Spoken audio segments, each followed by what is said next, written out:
আজকে আমরা অধ্যায় করব কত অনুশীলনী 4.1 এখানে দেখায় অনুশীলনী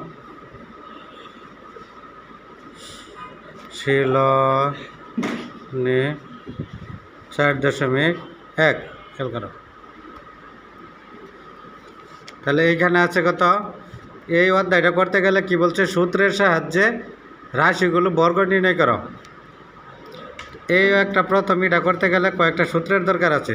সেই সূত্রটা হয়েছে a plus B whole square. এর সূত্র হচ্ছে কি A square plus 2ab plus B square. খেয়াল করো, A square plus 2ab plus B square.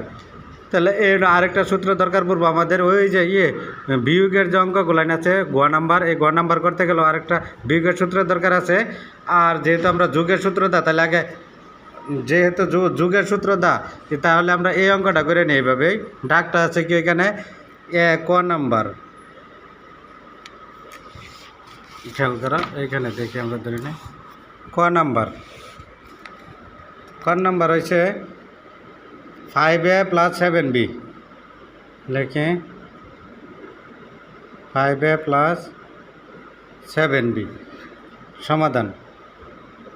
এটা একটু এইখানে ধরতে দিই, আমি বোঝাই অঙ্কটা। হ্যাঁ, খেয়াল করে দেওয়া সমাধান।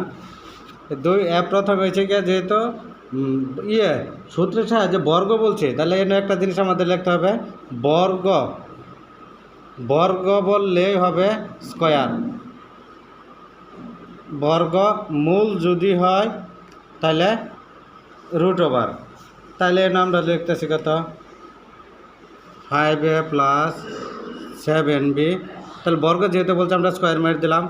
এটারও যদি আমরা ধরি, এটারও যদি বি ধরি, 5a স্কোয়ার প্লাস সূত্র হয়েছে 2a হয়েছে কত 5a, বি হয়েছে কত 7b প্লাস বি স্কোয়ার মানে 7b, তার উপরে স্কোয়ার, 5-এর উপরে স্কোয়ার আছে, 5 5 25 square plus 5 10 7 10 70 A B plus 7-এর উপরে স্কোয়ার থাকলে 7 7 49 বি স্কোয়ার। এটাই আনসার।